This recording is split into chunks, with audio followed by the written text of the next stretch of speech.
You can make a physical pendulum if you just hang any object and let it like swing back and forth because of gravity. We're going to look at a meter stick that's rotating about an axis that's off center. So we're kind of pegging this thing at a location that's off of the center, and we'll let it swing back and forth. So we're going to shift this thing a distance d from the center of the stick.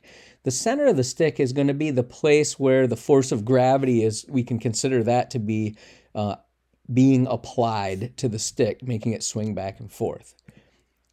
And it's going to be at an angle theta from the stick as the stick swings. And of course, that angle will change as the stick swings.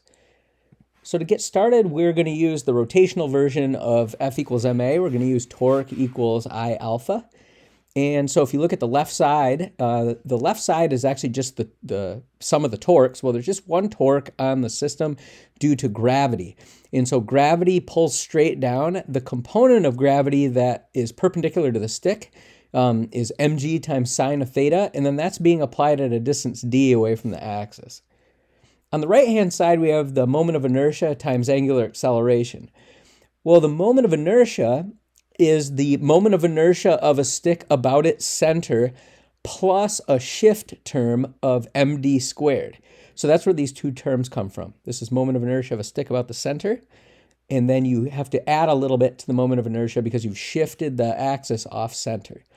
And so here's our relationship for that relates the angular acceleration and the angle. What we're going to do next so that we can, this is a little easier to solve, is, well, first of all, the mass you notice is in every term, so it cancels out. Eventually, we'll set L equal to 1 because it's just a meter stick. And then we're going to make this famous small angle approximation because this is a brutal differential equation for theta if you don't do that. And so the left-hand side becomes minus g times theta, because we've made the small angle approximation, times d, and we've gotten rid of the mass. And on the right-hand side, we've got 1/12. We've canceled the mass, L squared. The L squared will eventually make 1, plus d squared times alpha. So we're sitting here. I'm just going to rearrange this expression by basically solving for alpha.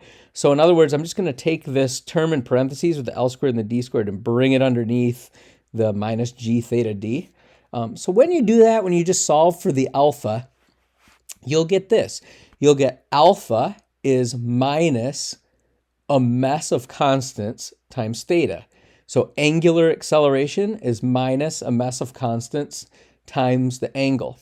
The reason I set it up this way is it looks just like the equation of motion for a mass on a spring. There you have linear acceleration is minus some constants times position. Here you have angular acceleration is minus some constants times angle. Well, so since they're really just the same equations, then they have the same solution, same behavior. And so for a mass on a spring, we know that the period is 2 pi root m over k. The period is 2 pi times the square root of what's in brackets here. Well, so what that means is the period of oscillation for this physical pendulum is going to be 2 pi times square root of, well, the reciprocal of what's in the white brackets up above. So really, I'm just following the pattern of what you see for a mass on a spring. Again, the period here is 2 pi times square root of this coefficient of the position.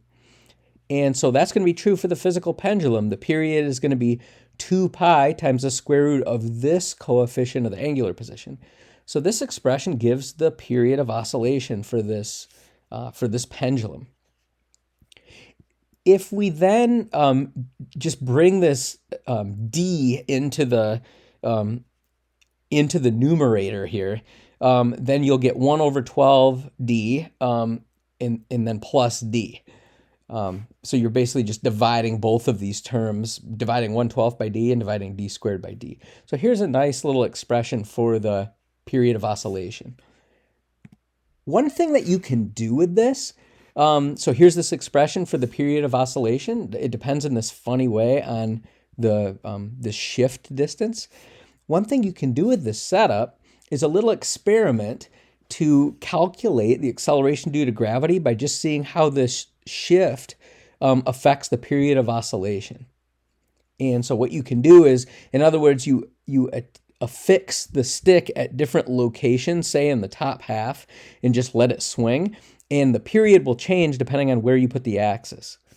And so what you can do is, it turns out if you square this period, square the relationship that we've already found for the period, you'll get t squared is, and well, you'll square the 2, that's 4, square the pi squared. Square the square root, well, and that gets rid of it. And so what I've done is I've brought the g out of the square root and put it underneath here. And then you just get everything else that was in the brackets, but without the square root sign now. So here's this expression for t squared. Well, so again, the goal is to get g from some kind of an experiment where you mess around with the shift distance and see how it affects the period. Well, what you can do because of this relationship is you notice that if you put t squared on the y-axis of a graph, it is proportional to this funny combination that involves d. So what you can do is it's not like proportional to d or anything like that. It depends on d in this funny way. But if you put this entire expression on the x-axis, then you will get a straight line when you make this plot. So you graph t squared versus 1 over 12d plus d itself. So you put this entire quantity in the white brackets on the x-axis. Then what you can see is your slope, m, is just going to be 4 pi squared over g.